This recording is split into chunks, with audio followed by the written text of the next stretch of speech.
Panibagong araw, panibagong kalahok. Dito sa challenge natin, maging MVP ka lang, may 50 dias ka na. Walang kills requirement, walang assist requirements. Basta manalo, tapos MVP ka, matik may 50 dias na. Granger yung napili ng ating kalahok. Tapos, ako ang support. Level 1 pa lang, may nagmamasin nga agad. Puntahan na natin. Dahil sanay akong maging killer, naagaw ko yung first blood sa kalahok. Unang turtle, hindi namin nakuha. Kinabahan yata yung kalahok. Hirap mag-support, gumagana yung pagka-killer instinct ko. Imbis kasi mamatay, makakatakas pa eh. Panoodin nyo gaano kalupit yung pag-support ko dito sa kalahok natin. Pag ganito ba namang gagaling ang support, ay gaganahan ka talagang mag-core. Kita nyo, habos ang kalaban. Monster kill pa ang kalahok. Wala nang isip-isip, sugod kung sugod. Eto talaga yung malupit, yung panapos. Walang-wala nang habol ang kalaban dito, 33 na. Yung kalahok, hindi pa awat, legendary pa din.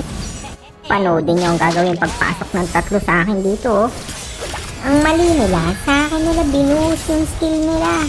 Hindi nila alam, malupit mag-rafa to. Patay pa ang isa, monster kill.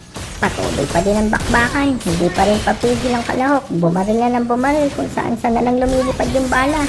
Legendary pa din. Dun lang, na-shutdown.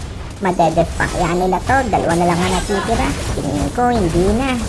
Kailangan nang tapusin ang laban kasi kung hindi pa to matatapos, baka ako pa maging MVP. Isa na lang ang natitira, kailangan nang pasukin to. Doon sa mga kakampi ko, i-focus nyo lang yung tower, di ko na palalapitin to. Grabe, pumapalag pa rin sila, nauubos na yung minion namin. Ito lang yung pagkakamali nila. Nag-focus sila sa pag-kill ng mga hero sa gilid.